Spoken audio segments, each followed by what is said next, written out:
السلام علیکم ورحمۃ اللہ وبرکاتہ۔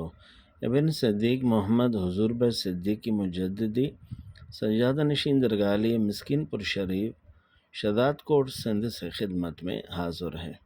میری جان علم میں ہو کہ کچھ علماء کرام نے حضور اکرم صلی اللہ علیہ وآلہ وسلم کا شجر مبارک حضرت آدم علیہ السلام تک بیان کیا ہے۔ کچھ علماء کرام نے بیان نہیں کیا بلکہ منع فرمایا ہے، جیسا کہ آپ دیکھ سکتے ہیں یہ سامنے کتاب ہے امام نووی علیہ رحمہ کی تہذیب الاسماء واللغات۔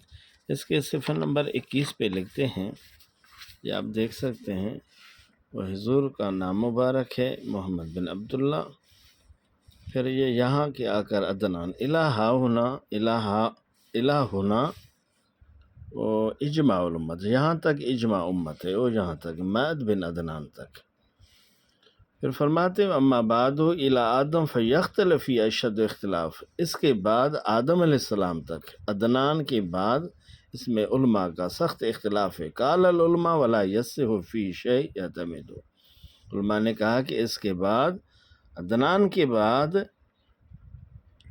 آدم علیہ السلام تک بیان کرنا اس پر اعتماد نہیں ہے، وہ کچھ نہیں ہے، تو اس لیے گریز کرنا چاہیے۔ پھر بھی چند احباب نے کہا کہ ہمیں یہ شجر آدم علیہ السلام تک چاہیے جن علماء نے بیان کیا، وہ آپ دیکھ سکتے ہیں امام سہیلی کی کتاب روض العنف ہے، یہ شرح سیرت نبوی بن ہشام، یہ آپ دیکھ سکتے ہیں صفحہ نمبر 23 ہے۔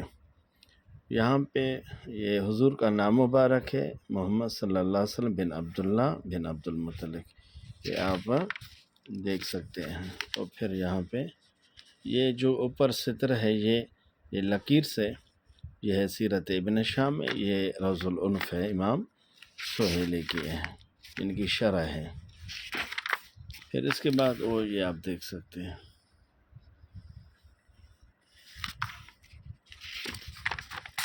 تو پھر ان ناموں پر تفصیل ہے، پھر یہ آپ دیکھ سکتے ہیں۔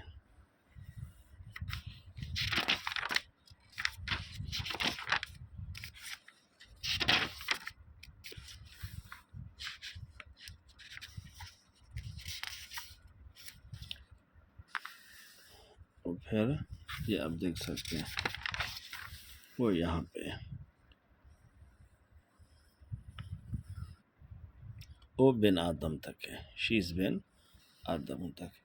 امام سہیلی علیہ رحمہ نے روض العنف میں آدم علیہ السلام تک حضور کے اس شجر مبارک کو بیان فرمایا ہے، فقیر نے خدمت میں پیش کی ہے۔ بہتر ادب یہ ہے کہ آدم علیہ السلام تک بیان کرنے سے گریز کرنا چاہیے، ہو سکتا ہے بیچ درمیان میں کوئی دوسرا نام آ جائے، اس لیے ادب کے خلاف ہے۔ فقیر کو دعا میں یاد رکھیں۔ والسلام، خدا حافظ، اللہ۔